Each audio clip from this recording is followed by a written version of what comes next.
অনেক সময় বৃদ্ধি পায় হচ্ছে ভৌগোলিক কারণে। এখানে জিওগ্রাফিক্যালি মিরপুর মোহাম্মদপুর এলাকায় আমাদের অনেকগুলো বিহারি ক্যাম্প আছে, অনেক বস্তি আছে।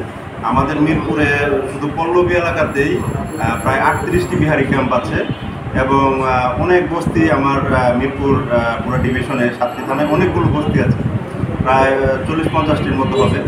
তো এই বস্তিগুলোতে বা বিহারি ক্যাম্পগুলোতে এই মাদক থেকে শুরু করে অপরাধ প্রবণতার একটি বড় স্থান হচ্ছে এই জায়গাগুলো।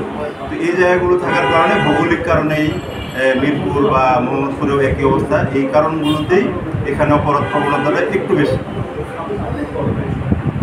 মাদকের বিরুদ্ধে আমাদের সর্বোচ্চ শক্তি নিয়ে আমরা লড়াই করছি মাদকের বিরুদ্ধে।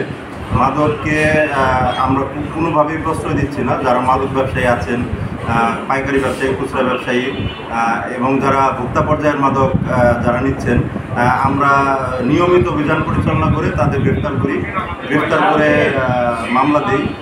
অনেক ক্ষেত্রে এই মামলায় তারা বেশ কিছুদিন জেলেও থাকেন, আবার বের হয়ে এসে দেখা যায় যে মাদক ব্যবসা করে। তো কাজেই আমাদের অভিযান অব্যাহত আছে এবং আমরা সর্বশক্তি নিয়ে এই মাদকের বিরুদ্ধে লড়াই করছি।